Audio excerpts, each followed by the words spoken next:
안녕하세요. 저는 올해 30대 중반의 여자입니다. 저는 지금에서야 새로운 삶을 살아가고 있는 중이에요. 지금 생각해도 어떻게 저에게 이런 일이 생겼는지 의문입니다. 솔직히 지금까지도 꿈을 꾸고 있는 것 같아요. 지금은 과거의 일이 다 정리가 되어서 납득한 채로 살아가고 있긴 하지만 제가 겪은 일이 워낙 독특하고 놀라운 일이라 다들 제 이야기를 들으셔도 믿기지 않을 겁니다. 그런데 정말 세상에는 다양한 일이 존재하는 것 같네요. 저는 어렸을 때부터 화목한 집안에서 자라왔습니다. 금슬 좋으신 부모님과 저, 그리고 남동생까지 총 4명이서 살아왔죠. 그런데 제가 유치원을 가고 나서부터 어머니가 집에 잘 들어오지 않기 시작했습니다. 그때 동생은 많이 어렸기에 어머니의 손길이 많이 필요했는데 어머니는 동생을 늘 무시했죠. 항상 저만 챙기고 동생은 소외시켰습니다. 다른 사람들이 저희 남매를 보면 엄마가 같은 사람이라고 믿기지 않을 정도로 말이죠. 어머니는 항상 동생한테 차별 대우를 하셨고 옆에서 지켜보고 있던 저와 아버지가 많이 뭐라 했습니다. 착하고 바른 동생이 잘해도 혼나고 못하면 더 혼나니까 너무 마음이 아팠거든요. 그래서 어린 나이였던 제가 동생 대신에 화도 내고 했던 기억이 납니다. 아무튼 그렇게 어머니는 동생을 차별 대우를 하시다가 결국 집을 나가게 되셨어요. 항상 동생 놀아주고 밥 챙겨주는 건 저의 몫이었기 때문에 힘들진 않았습니다. 그래도 집에 엄마라는 존재가 없으니까 외롭긴 하더라고요. 어머니는 제가 유치원생 때부터 동생과 저를 차별 대우를 하시다가 제가 초등학생이 되고 몇 년이 지났을 때 집을 나가셨어요. 하루 이틀 뒤면 돌아오실 줄 알았지만 어머니는 그 뒤로 집에 오신 적이 없습니다. 아버지는 어머니가 돈을 벌러 잠깐 지방에 갔다고 했지만 저는 믿지 않았어요. 어머니가 힘들어할 때마다 항상 이혼하겠다, 집 나가겠다라는 말을 버릇처럼 하고 다녔거든요. 어머니의 그런 행동들 때문에 제가 또래들보다 조금 더 일찍 처리된 것 같기도 합니다. 어머니는 집으로 돌아오지 않으시니 아버지 혼자 저희 남매를 책임지셔야 했습니다. 항상 밤낮 없이 저희 남매를 위해서 일을 하셨고 바쁘신 와중에도 저희에 대한 관심도 끊이지 않으셨습니다. 새벽 늦게 퇴근을 하시면 자고 있는 저와 동생 옆에서 오랫동안 울다가 잠에 드셨어요. 일부러 자는 척을 한 적도 많았지만 아버지가 그렇게 힘들어하는 모습을 보니 어머니가 많이 원망스러웠습니다. 대체 동생의 어떤 부분이 마음에 들지 않아서 자식들을 버리고 갔을까요? 저는 조금이라도 아버지의 짐을 덜어드리고자 동생을 살뜰히 보살폈습니다. 제가 엄마의 노릇을 대신했다고 할 수 있죠. 그래서 동생도 저를 많이 의지했고 저희 남매는 사이가 아주 좋았습니다. 동생은 저 없이 살 수 없다는 말을 달고 살았어요. 그리고 저희 동네에 저희 집안의 일이 소문이 나고 저희 남매가 어른들에게 사랑을 많이 받았습니다. 일찍 철이 들었다면서 저희 남매를 동네 분들께서 많이 챙겨주셨거든요. 항상 저녁밥도 챙겨주시고 놀러도 데리고 다녀주시면서 다들 부모님처럼 대해주셨습니다. 그런 따뜻한 동네에서 살다 보니까 동생을 더 잘 보살펴줄 수 있었던 것 같아요. 그런데 아버지가 정말로 정이 많은 사람이세요. 어느 정도로 많냐면 주위에서 아버지한테 바보 같다고 말할 정도입니다. 아버지는 주위 사람들의 딱한 사정을 들으면 쉽게 넘기지 못하세요. 깊게 감정이입을 하시고 마치 자기 일처럼 헌신을 다해 도와주십니다. 다들 주위에서는 아버지한테 미련하다고 굳이 그렇게까지 할 필요 없다고 말리시지만 저는 아버지의 그런 모습을 보고 많이 배웠어요. 저와 동생도 커서 아버지처럼 저런 착하고 친절을 베푸는 사람이 되어야겠다고 다짐했습니다. 다른 사람들이 미련하다고 바보 같다고 아버지를 욕해도 저와 동생은 아버지를 늘 응원했어요. 저희한테는 슈퍼맨과 다름없었거든요. 그렇게 저희는 커서 금방 성인이 되었습니다. 그동안 정말 힘들고 다사다난했지만 그래도 저희는 희망을 잃지 않았어요. 저와 동생은 정말 남이라고 해도 믿을 만큼 닮지 않았고 성격도 정반대입니다. 어떻게 똑같은 뱃속에서 나왔지 싶을 만큼요. 동생과 저는 하나부터 열까지 맞는 구석이 없었습니다. 그래도 핏줄이고 남매라는 거 하나로 맞춰가며 살았죠. 아버지는 저희가 커갈수록 돈벌이가 더 부족하셨는지 결국 해외로 가서 일을 하시게 되었어요. 정말 멀고 대화 하나 못하는 곳에서 어떻게 사실까 걱정이 많이 되었지만 끝까지 저희 남매만 생각하시며 비행기를 타고 먼 곳으로 가셨습니다. 주기적으로 한국으로 돌아오시긴 하지만 그래도 거의 저와 동생 둘이서 산다고 해도 무방하죠. 저와 동생은 성인이 되자마자 일을 시작했어요. 남들은 대학교를 가면서 열심히 공부를 하지만 저희는 생계유지가 제일 급했거든요. 아무튼 저와 남동생은 나름 만족스러운 회사에 취직도 성공했고 이제 점점 생활이 여유로워지게 되었어요. 항상 아버지를 한국으로 모셔서 새 가족이서 행복하게 사는 게 저희 남매의 꿈이었습니다. 저는 이제 나이도 점점 차고 직장에서도 어느덧 상사가 되어버렸어요. 입사한 지가 엊그제 같은데 세월이 왜 이렇게 금방 가는지 제가 벌써 한 부서의 팀장이 되었습니다. 그리고 다들 제 주위에서 결혼을 하나둘씩 하니까 저도 결혼이 하고 싶더라고요. 그래서 제가 당당하게 그때 만나던 남자친구한테 청혼을 했습니다. 제가 먼저 결혼을 하자고 반지를 주고 프로포즈를 했어요. 남자친구는 이런 건 남자가 해야 된다며 부끄러워했지만 저는 아랑곳하지 않고 청혼했죠. 다행히도 남자친구는 승낙을 해주었고 저희는 결혼을 하기로 결정했습니다. 저희 둘 다 바쁘고 결혼식에 대한 미련이 없어서 결혼식을 올리지 않기로 했어요. 혼인신고만 하고 신혼집에 바로 입주를 하기로 했습니다. 그리고 드디어 양가 부모님에게 인사를 드리러 가게 되었어요. 우선 저희 아버지와 남자친구 그리고 제 남동생 넷이서 만나게 되었습니다. 아버지가 사위 얼른 보고 싶다고 외국에서 바로 비행기를 끊고 달려오셨어요. 다행히도 남자친구가 너무 마음에 든다고 하셔서 천만다행이었습니다. 그리고 남동생도 좋다고 매형이 생기는 거냐고 기뻐했죠. 저희 집은 무난하게 잘 넘겼지만 문제는 남자친구의 집안이었습니다. 제가 어머니 없이 아버지 밑에서 자라왔다고 하면 싫어하실 것 같았거든요. 그리고 대학도 나오지 않았고 돈을 잘 벌지 못하는 곳에서 일을 하고 있다고 하면 자기 아들 고생시킨다고 반대할 것 같았습니다. 그런데 그건 저만의 착각에 불과했어요. 남자친구의 집안도 저희 집처럼 한부모 가정이었습니다. 어릴 때부터 아버지 밑에서 자라왔대요. 그리고 외동아들이라서 좋은 곳에 장가를 보내고 싶을 줄 알았는데 시아버지는 저를 너무 좋아해 주셨습니다. 얼른 며느리 보고 싶다면서 벌써부터 저를 며느라 하시는데 기분이 너무 좋은 거 있죠? 저희는 양가 가족에게 인사드리는 것도 성공적이었고 이제 본격적으로 결혼 준비를 하기 시작했습니다. 확실히 결혼식을 올리지 않으니까 별로 할 게 없더라고요. 웨딩 사진 찍고 혼수 같은 것만 준비하면 되었습니다. 그리고 결혼 준비를 하면서 알게 된 사실이 하나 있었어요. 바로 시아버지가 지금 만나는 여자분이 있다고 하시는 겁니다. 만난 지는 5년 정도 되었는데 저희가 결혼을 하고 나서 조금 잠잠해질 때 재혼을 하시겠다고 했대요. 그리고 재혼을 하시고 정식적인 가족이 되었을 때 저에게 인사를 드리고 싶다고 말씀하셨답니다. 저는 너무 잘 됐다며 좋아했고 남편도 노년에 아버지 혼자 안 계셔도 돼서 너무 좋다고 말하였죠. 저희는 혼인신고도 하고 신혼집에 입주도 했습니다. 정말로 부부의 모습을 제대로 갖추게 되었죠. 그리고 저희가 한창 신혼일 때 시아버지가 재혼을 하셨어요.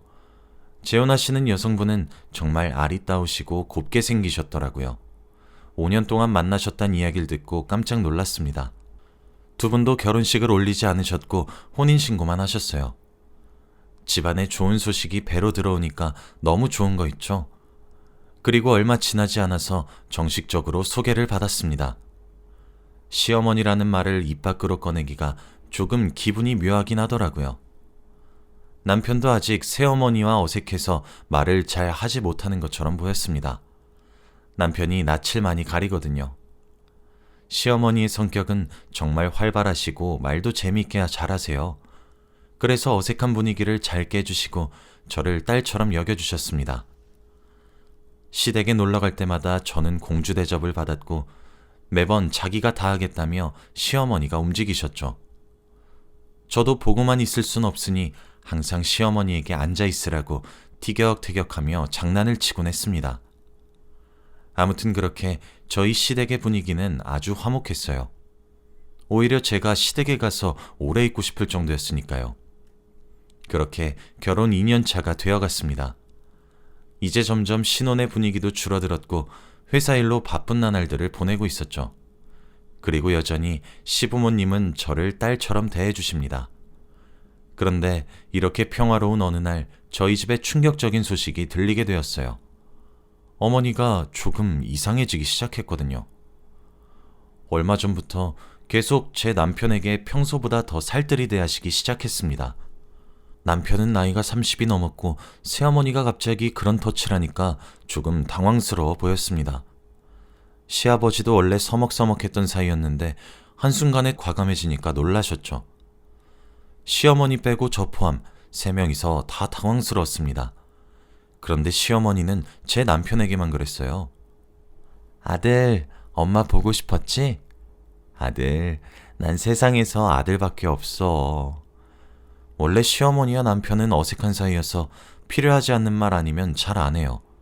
그런데 쓸데없는 말들을 너무 많이 하시고 정말 친아들처럼 대했습니다. 그리고 항상 남편한테만 선물을 사주시면서 길 지나가다가 아들 생각이 나서 샀어 라고 하거나 뭐든 제 남편과 함께 하려고 했죠. 처음에는 어색함을 풀고 친해지고 싶어서 그러나 보다 했는데 시간이 지날수록 이상했습니다.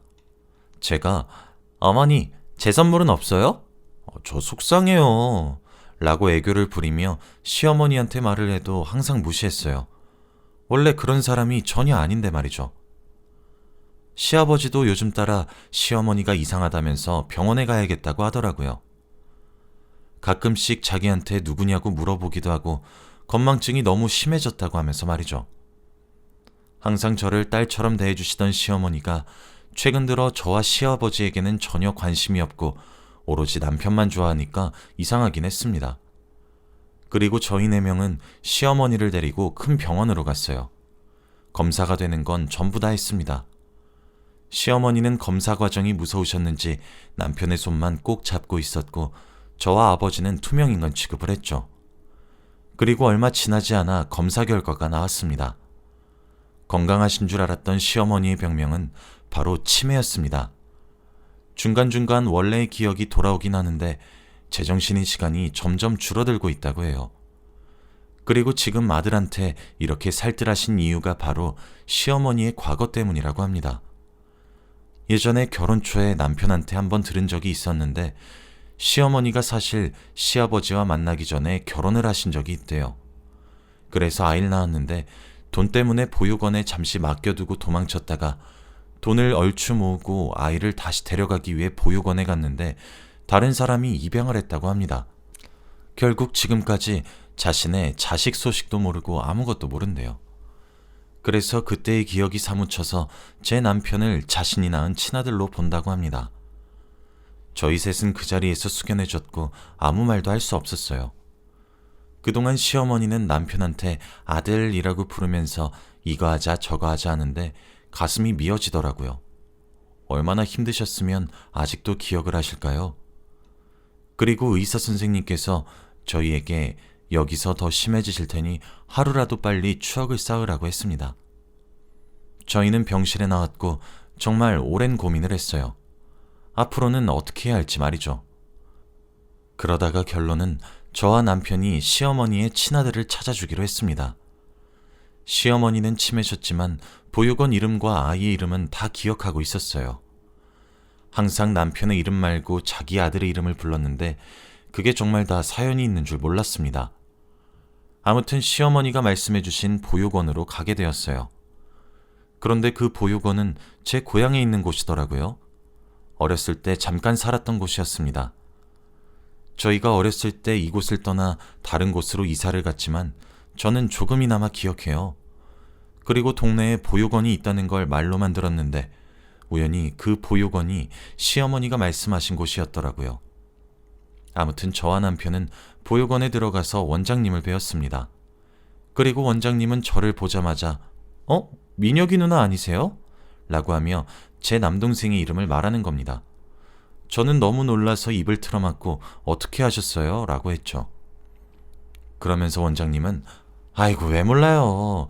여기 얼굴에 점이랑 딱 보니까 민혁이 누난데. 여기서 오래 살았던 사람들은 민혁이 남매 다 알잖여. 라고 했습니다. 제가 이웃들한테 많은 도움을 받았던 동네가 바로 여기였거든요. 그래서 저희 남매를 모르는 동네 주민분들이 없었는데 이렇게 보육원 원장님까지 아시니까 신기하더군요. 그리고 저희는 보육원 원장님에게 양해를 구해 시어머니가 말씀하신 이름에 대해 찾아보려고 했습니다. 저희 부부는 원장님에게 혹시 이 보육원에 김동현이라는 남자아이가 있었나요? 라고 물었어요. 그런데 원장님은 갑자기 당황을 하시더니 동현이? 무슨 소리 하는 거야? 동현이가 민혁이잖아. 라고 하는 겁니다. 저와 남편은 이해가 되지 않아서 말문이 턱 막혔죠. 그런데 저희의 표정을 보고 원장님이 더 당황을 하시면서 아니, 동현이가 여기서 자랐다가 아버지가 입양해 가신 거 몰라?